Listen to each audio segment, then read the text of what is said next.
प्रधानमंत्री ने अपने रेडियो कार्यक्रम मन की बात में काले धन के मसले पर चर्चा करते हुए इसकी स्वैच्छिक घोषणा करने संबंधी अंतिम तिथि की याद दिलाकर अच्छा ही किया।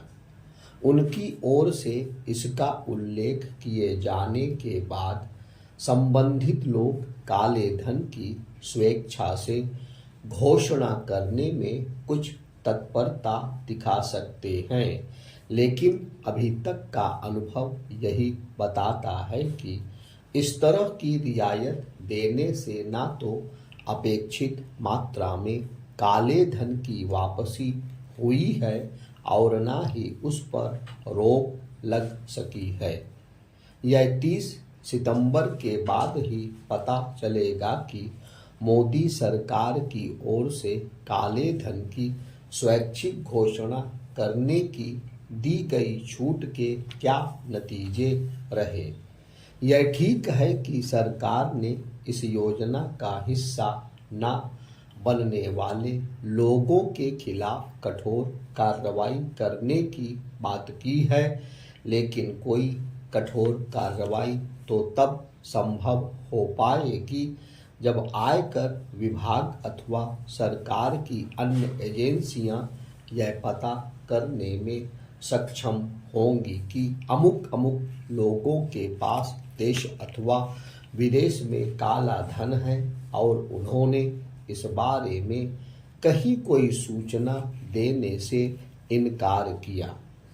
एक बारगी यह तो संभव है कि जिन लोगों ने टैक्स बचाने के लिए अपने धन को विदेशी बैंकों में जमा किया है, वे तो 30 सितंबर तक आवश्यक सूचना दे दें, लेकिन इसके कहीं कोई आसार नहीं है कि जिन लोगों ने अवैध तरीकों से धन अर्जित करके उसे अपने विदेशी खातों में पहुंचाया है, वे भी ऐसा करेंगे। अभी सरकार यह भी दावा करने की स्थिति में भी नहीं है कि काले धन के सभी स्रोतों पर लगाम लगाने में सफलता मिली है। यह तो हो सकता है कि अब उतनी मात्रा में काला धन देश के बाहर न जा रहा हो, लेकिन वह देश में तो है ही।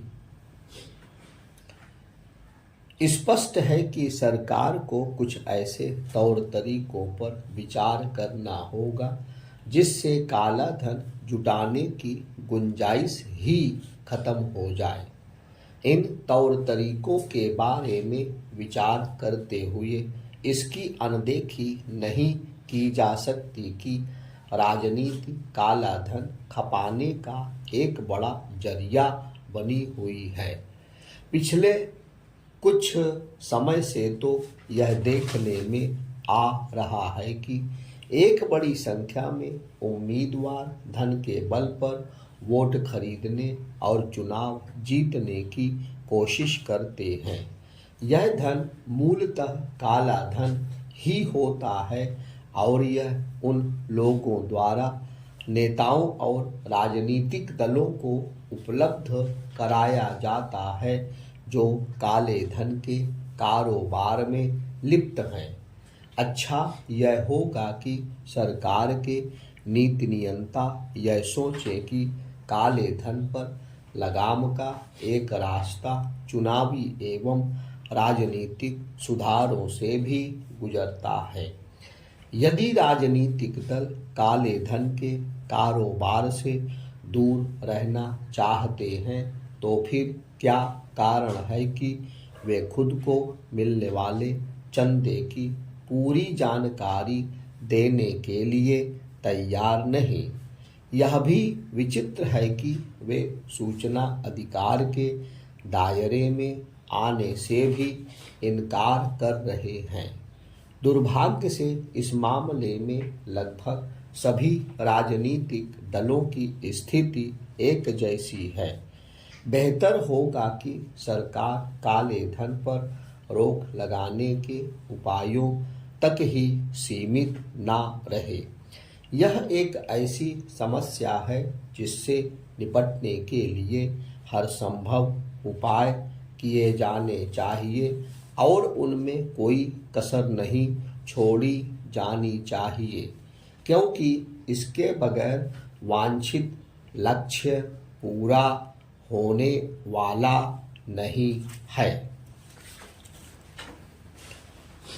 सूखे की मार का सबसे अधिक सामना कर रहे 3 राज्यों के मुख्यमंत्रियों ने प्रधानमंत्री से मुलाकात के दौरान पैकेज की जो मांग की उसके उचित आधार हो सकते हैं, लेकिन यह समझना कठिन है कि आर्थिक पैकेज के जरिए सूखे से उपजे संकट का सामना किया जा सकता है।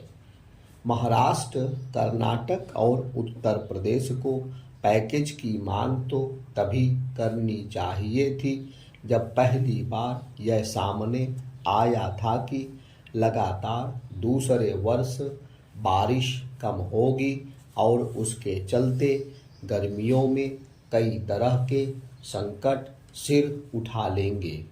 यह अच्छा नहीं हुआ कि राज्य सरकारों ने सूखे की आशंका के बावजूद उससे निपटने के उपाय समय रहते नहीं किए। अब आवश्यकता केवल इसकी नहीं है कि पेयजल की किल्लत से जूझ रहे इलाकों को फौरी राहत प्रदान की जाए, बल्कि इसकी भी है कि सूखे की हालत में उससे बचे रहने के दीर्घकालिक उपाय किए जाएं। इन दीर्घकालिक उपायों के तहत न केवल जल के परंपरागत स्रोतों को संरक्षित करना होगा, बल्कि बारिश के जल को सहेजना भी होगा। इसके अतिरिक्त यह भी प्राथमिकता के आधार पर सुनिश्चित करना होगा कि भूजल का बेलगाम दोहन थमे और उसे प्रदूषित होने से भी बचाया जाए। यह इसलिए क्योंकि हाल के दशकों में खेती को लाभकारी बनाने की कोशिश के तहत एक तो भूजल का अंधाधुंध दोहन किया गया और दूसरे जल के परंपरागत स्रोतों को बचाने पर ध्यान नहीं दिया गया। इस मामले में आम लोगों के साथ साथ नीति नियंताओं के स्तर पर भी गलती हुई। बांध बनाने और सिंचाई सुविधाएं बढ़ाने के काम के आगे इस पर ध्यान दिया ही नहीं गया कि परंपरागत जल स्रोत खत्म होते चले जा रहे हैं। तालाब, कुएं, बावड़ियां, नहरों का अस्तित्व इसलिए भी मिटा क्योंकि आधुनिक जीवन शैली और शहरीकरण के क्रम में वे प्राथमिकता से बाहर हो गए। न केवल शहरों और कस्बों बल्कि ग्रामीण इलाकों में भी ना जाने कितने जल स्रोत या तो अतिक्रमण की भेंट चढ़ गए या फिर प्रदूषण का शिकार हो गए। यह सिलसिला अभी भी कायम है। यह सही समय है जब हम जल संरक्षण और संचयन के प्राचीन तौर तरीकों की ओर लौटें। केवल कड़े बयान समस्या का हल नहीं है। निसंदेह जहां जरूरी हो वहां बांध भी बनाए जाने चाहिए और सिंचाई की नई परियोजनाओं पर भी ध्यान दिया जाना चाहिए, लेकिन जल संरक्षण के सदियों पुराने और आजमाए हुए तौर तरीकों की अनदेखी का कोई मतलब नहीं। इस अनदेखी के ही दुष्परिणाम सूखे की गंभीरता को बढ़ा रहे हैं।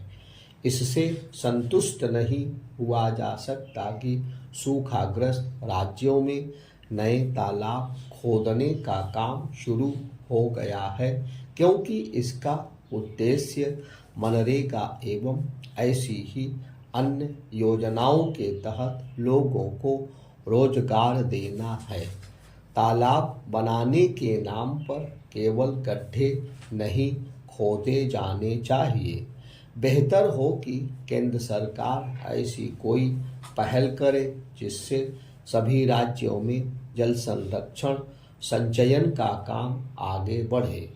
निसंदेह इस काम में धन की भी आवश्यकता होगी, लेकिन यह वह काम है जो बिना जन भागीदारी के सही तरह से नहीं हो सकता।